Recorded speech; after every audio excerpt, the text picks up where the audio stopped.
It happened in the kind of darkness that hides scale. A cold river, a city asleep, and a single container ship moving through the channel, until, without warning, the ship goes black. For a moment, the skyline still looks normal. Then the ship begins to drift. Ahead, spanning the Patapsco River outside Baltimore, a steel bridge stretches across the night like an immovable line. In the early hours of March 26, 2024, the Francis Scott Key Bridge collapsed after being struck by the container ship Dolly, a disaster that unfolded in minutes but reshaped a major American port for months. This story isn't just about impact and steel. It's about the chain of seconds that decide whether people live, how a city reacts when its arteries are cut, and what happens when modern infrastructure meets a sudden loss of control.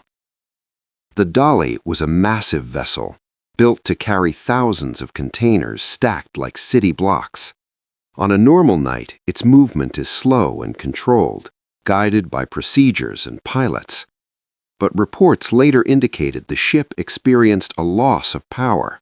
The lights flickered, returned, then flickered again, an ominous pattern, because on water, power is control, steering, propulsion, navigation systems, and the ability to respond quickly.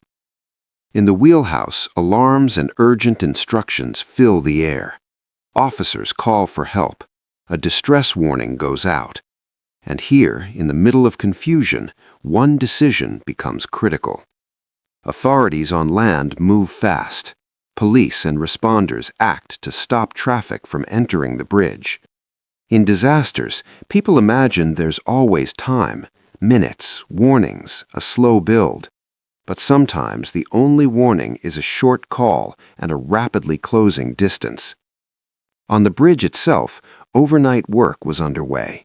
Maintenance crews were doing what they always do, quiet work that keeps the city moving. Work that assumes the bridge above them will remain stable. From the river, the Dolly's dark mass drifts toward the bridge's support. At that scale, even a slow speed becomes unstoppable momentum. Then, impact. The sound isn't a single sharp crash. It's a deep, grinding force, steel and concrete under pressure. A fraction of a second later, the bridge begins to fail.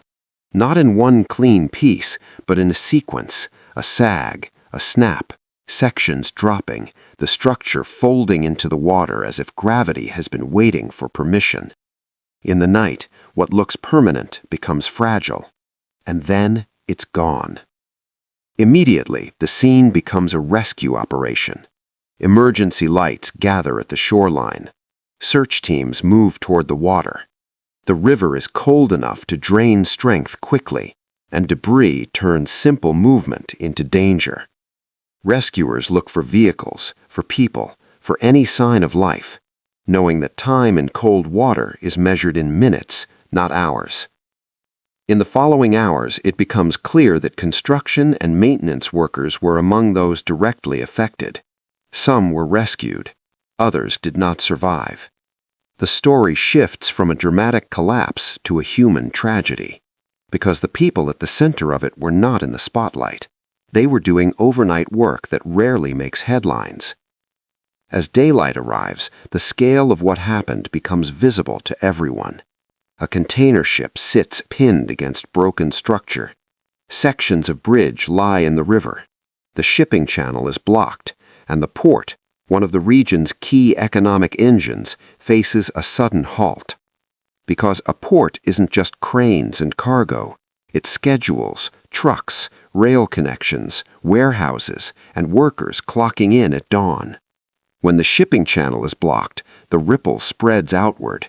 Ships reroute, deliveries delay, supply chains adjust, costs rise. For Baltimore, the impact is personal.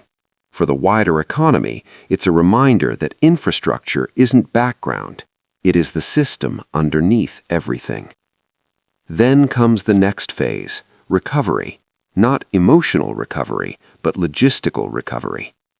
Divers and crews assess underwater debris. Engineers study what remains. Salvage teams plan how to cut, lift, and remove twisted steel. The ship itself must be stabilized and moved carefully. Investigators begin asking the questions that always follow: what failed first, what safeguards existed, and how a rare chain of events became a catastrophe.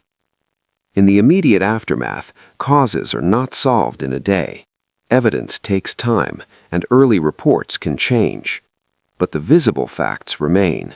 A large ship lost power and control, struck a critical support, and a bridge collapsed. As days become weeks, the response becomes methodical. Crane barges move into place. Underwater cutting teams work in low visibility. The goal is to reopen the channel and restore operations, while also respecting the site as a place where lives were lost. Meanwhile, the city adapts. Traffic patterns change. Commuters reroute. Businesses adjust deliveries.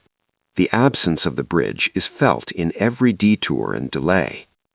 And then the rebuilding conversation begins. Not if, but how.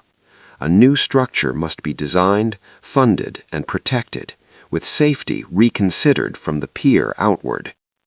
Because the lesson of the key bridge collapse is not that bridges are weak, it's that modern systems are interconnected, and when one link fails, failure can move fast. In the end, this story is about minutes. The minutes between power loss and impact. The minutes responders used to stop more cars from entering the bridge, and the minutes that defined rescue in cold water. A bridge fell in the night, and what rises afterwards depends on what people choose to learn from the moment everything went dark.